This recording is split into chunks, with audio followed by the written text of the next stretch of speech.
6 people bought the album. 6 people died. Eddie Morrison keeps records. Not just vinyl, but sales logs. 32 years running Vinyl Noir records. He documents everything. Who bought what? When? How much? Contact information. For insurance. For collectors who come back looking for sequels. For his own curiosity about who wants the darkest music in his collection. This month, 6 people bought copies of Midnight Blues by Johnny Cross. March 3rd, Thomas Walsh, jazz historian, paid $3,000. Found dead March 6th, car accident. Lost control at high speed. March 8th, Rebecca Lynn, music blogger, paid $2,500. Found dead March 10th. Heart attack. Age 32. No prior history. March 12th. David Park. No relation to the other David Park, vinyl collector. Paid $4,000. Found dead March 14th. Fell down stairs in his home. Neck broken. March 17th. Sarah Mitchell, music professor. Paid $3,500. Found dead March 19th. Drowned in her bathtub. No drugs or alcohol in system. March 21st. Marcus Chun. No relation to the taxi driver Marcus Chun. Trust fund kid, hobbyist. Paid $5,000. Found dead March 23rd. House fire. Smoke inhalation. March 25th. Detective Ray Chandler bought it yesterday. Police detective. Personal collection. Paid $2,000. And today is March 27th. Eddie tried calling Ray. No answer. Tried texting. Nothing. And tonight, at closing time, a woman walks into Vinyl Noir Records. "My name is Catherine Cross," she says. "Johnny Cross was my father. I need to find every copy of Midnight Blues before anyone else dies." Eddie shows her his ledger. 6 sales, 6 deaths. She closes her eyes. Then we're too late. But maybe we can stop the 7th. Eddie asks the question he's been avoiding. "What's on that album?" Catherine looks at him. "My mother's death. Track 7. My father recorded it, preserved it. And everyone who listens, really listens, hears something they shouldn't. Something that won't let them live." Eddie realizes he's been selling murder. And the murder isn't staying buried. Vinyl Noir Records occupied a narrow storefront on 7th Street, sandwiched between a tattoo parlor and a vintage clothing shop. The neighborhood had gentrified slowly over the past decade. Coffee shops replacing liquor stores, boutiques replacing check-cashing places. But Eddie's shop remained unchanged. Dark wood shelves floor to ceiling, crammed with alphabetized vinyl. A listening station with vintage headphones, posters of jazz legends on exposed brick walls, and the smell of old paper and vinyl that never quite went away. Eddie Morrison, 64 years old, gray ponytail, reading glasses hanging from a chain, had owned the shop for 32 years. He'd survived digital music, streaming services, the death and resurrection of vinyl. Survived because he specialized. Rare jazz, obscure blues, film noir soundtracks.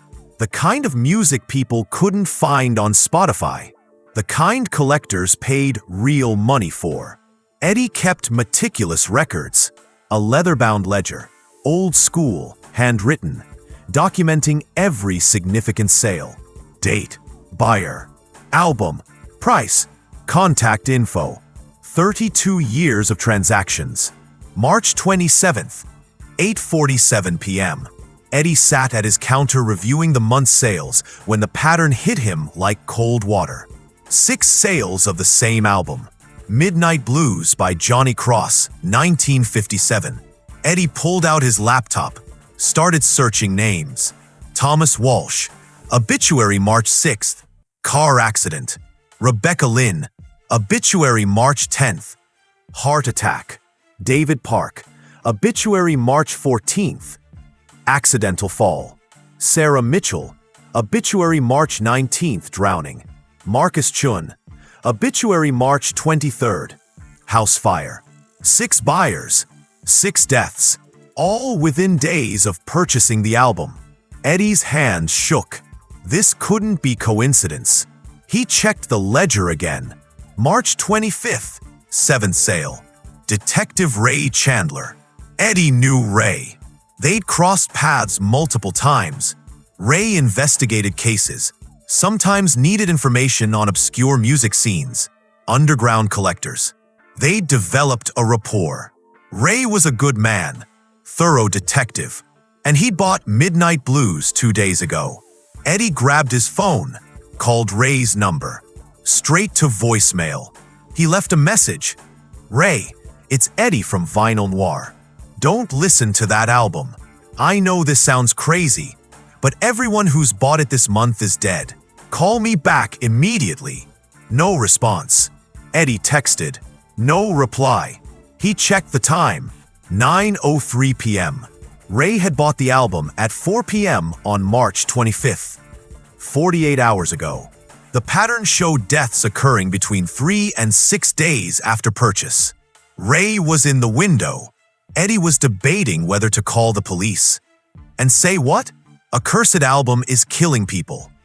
When the shop door opened, a woman entered. Mid-30s, dark hair pulled back, sharp features, carrying a leather messenger bag. She looked around the shop with the focused intensity of someone on a mission. "We're closing," Eddie said automatically. "I know. I've been waiting outside for the last customers to leave." She approached the counter. "My name is Catherine Cross. I believe you've been selling my father's album." Eddie's stomach dropped. "Johnny Cross." "Yes." Catherine set her bag on the counter, pulled out a manila folder. "I've been tracking sales of Midnight Blues for 3 years. It's not easy. There were only 100 copies pressed. Most are in private collections, but occasionally one surfaces, gets sold, and within a week, the buyer dies." She opened the folder. Articles, obituaries, a list of names going back years. "I've documented 43 deaths," Catherine said. "People who bought the album between 1958 and now, all dead within a week. Different causes, different cities, but the pattern holds." Eddie showed her his ledger.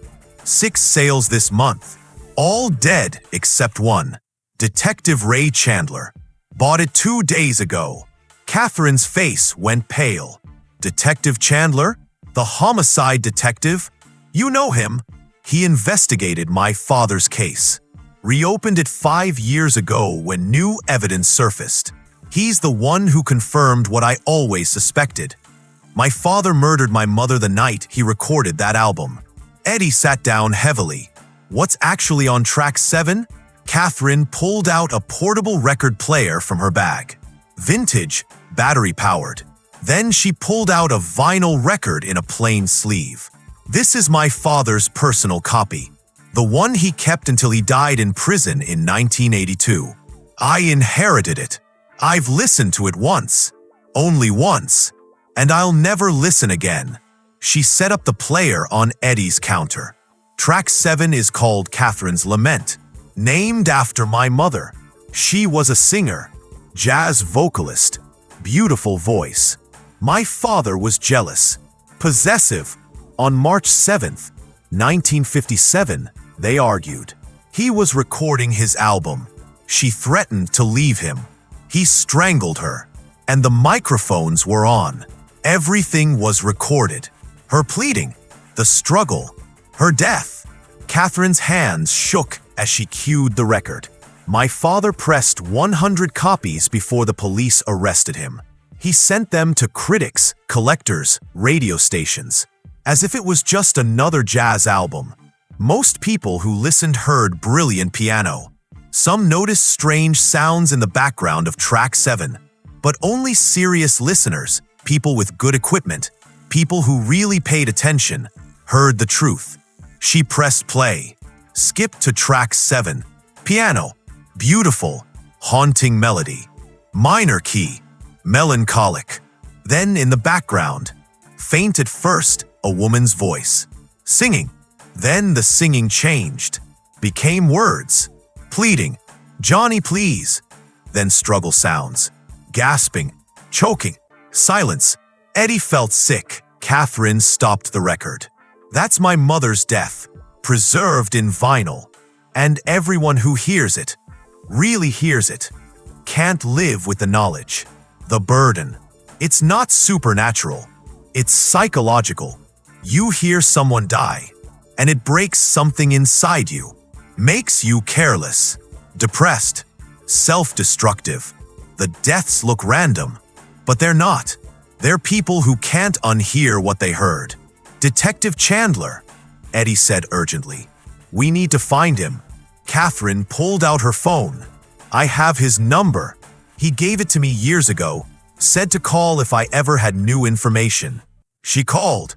No answer. Left a message. "Detective Chandler, this is Catherine Cross. You bought my father's album.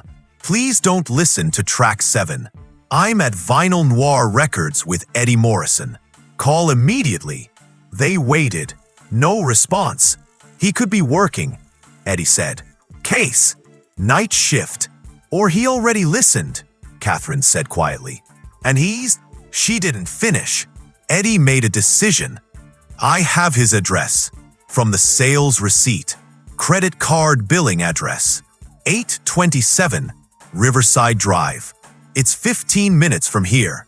Let's go." They drove in Catherine's car. Eddie brought his copy of the album. The one sale he hadn't made, the one he'd kept for himself. Evidence. 827 Riverside Drive was a modest house in a quiet neighborhood. Lights on inside. Ray's car in the driveway. Eddie and Catherine approached the front door. Rang the bell. No answer. Eddie knocked. "Ray, it's Eddie Morrison from the record shop." Nothing. Catherine tried the door. Look. She peered through the front window. "I see him. Living room. Sitting in a chair. Not moving." Eddie's heart sank. They were too late. Catherine pulled out her phone. Called 911. "I need police and ambulance at 827 Riverside Drive. Possible overdose or medical emergency. Detective Ray Chandler." Yes, he's a police officer. Within minutes, sirens. Uniformed officers arrived, broke down the door. EMTs rushed inside. Eddie and Catherine waited on the lawn, watching. 5 minutes later, an EMT emerged. "He's alive. Unresponsive. Looks like he took sleeping pills. Overdose. We're transporting to City General." At the hospital, Eddie and Catherine waited in the emergency room. 2 hours later, a doctor emerged. "Detective Chandler is stable. Stomach pumped. He'll recover physically." But he left a note. "Suicide attempt. Says he couldn't live with something he heard. Won't say what. Psychiatric evaluation is pending." Catherine closed her eyes. "Can we see him?" "Family only. I'm his." Catherine paused. "I'm a witness in a case he's investigating. Critical information." The doctor hesitated, then nodded. 5 minutes. "He's sedated." Ray lay in a hospital bed, pale, for in his arm. His eyes opened slightly when they entered. "Catherine." His voice was hoarse. "I'm here. Eddie Morrison's here too." From the record shop, Ray's eyes found Eddie. "The album. I know," Eddie said. "I'm sorry. I didn't know. I swear I didn't know." Track 7. Ray's voice cracked. "I heard it. I heard her die. I've investigated hundreds of homicides. Seen bodies. Read autopsy reports. But hearing someone's last moments, I couldn't." Tears ran down his face. "How do you live knowing that's in the world? That someone died, and their death was preserved like it was entertainment." Catherine took his hand. "You don't have to live with it alone. That's what my father wanted. For everyone who heard it to feel what he felt. Guilt, burden, punishment. But you can choose differently. You can live. You can testify. Help me destroy the remaining copies." Ray looked at her. "How many are left?" Eddie sold 6 this month. All dead except you. I've tracked down 23 other copies over the years. Destroyed them. That leaves approximately 71 copies still in circulation. Hidden in collections, estates, storage units.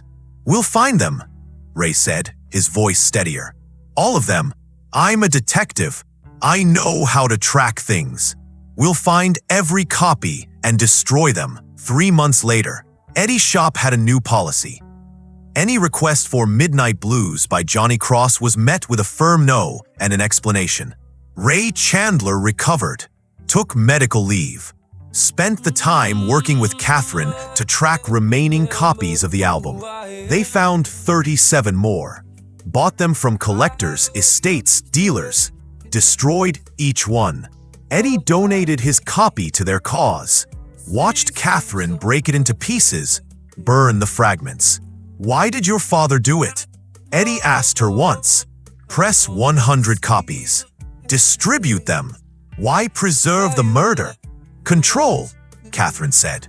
He couldn't control my mother's life. She was leaving him, but he could control her death. Make it permanent. Make it art. In his twisted mind, he was immortalizing her, making her death meaningful. But it just spreads pain. That's what murder does. It ripples out, touches everyone who comes near it. The shop continued. Eddie still sold rare vinyl, obscure jazz, noir soundtracks. But he changed how he documented sales. Started noting not just what people bought, but why. Started asking questions. Started being more than just a merchant. Because he'd learned, some objects don't just witness. They participate. They carry violence forward. And silence, selling without asking, preserving without questioning, makes you complicit. 6 people had died. Ray Chandler almost became the 7th. And Eddie Morrison learned that running a record store wasn't just about music. It was about curating what gets passed on, what gets preserved, what gets destroyed. Some albums should never play. Some grooves should stay silent. Some moments shouldn't be preserved. Eddie kept the ledger. But next to the names of the 6 who died, he wrote a note. Never again. Because vinyl noir records sold music, not murder. And the difference, Eddie finally understood, mattered. Catherine Cross continued her mission. Found 51 more copies over the next 2 years. Destroyed them all. 20 copies remain somewhere in the world. In collections, attics, storage units, waiting, and every year, 1 or 2 surface, gets sold, and someone dies. Catherine tracks the obituaries, tracks the sales, tracks the pattern, and when she finds them, she destroys them. Because some records don't deserve to spin. Some music is too honest, too true, too dangerous. Midnight Blues by Johnny Cross, 1957. 8 tracks. Track 7. Catherine's Lament. If you ever see it, in a shop, an estate sale, an online auction, don't buy it. Don't play it. Don't listen. Some truths should stay frozen, buried, silent. Because the grooves don't just play music. They play fate. And once you hear track 7, you can't unhear it. The murder doesn't stay in the past. It plays forward. Every time someone drops the needle, Vinyl Noir Records is still open. Eddie's still there. 67 now. Still curating darkness. Still selling the soundtrack to lonely nights. But if you ask for Midnight Blues, he'll tell you no. He'll tell you why. He'll show you the ledger with 6 names. Thomas Walsh, Rebecca Lynn, David Park, Sarah Mitchell, Marcus Chun, and Detective Ray Chandler, who lived but barely. He'll tell you some music costs more than money. Some albums demand blood. And then he'll sell you something else. Something beautiful. Something dark. But something that won't kill you. Because in a city of silent witnesses, pawn shops, elevators, laundromats, taxis, record stores, Eddie learned the hardest lesson. Witnessing isn't passive. Preserving isn't neutral. Selling isn't innocent. Every object that passes through your hands carries history. And some history should end. The record store stayed open. The vinyl kept spinning. The city kept bleeding its secrets into grooves that played at 33 revolutions per minute. But Midnight Blues stopped playing. Track 7 went silent. And somewhere, Catherine Cross's mother finally got to rest. Not forgotten, but no longer performing her death on repeat for strangers. The needle lifted. The music stopped. The groove went quiet. And in the silence, finally, there was peace.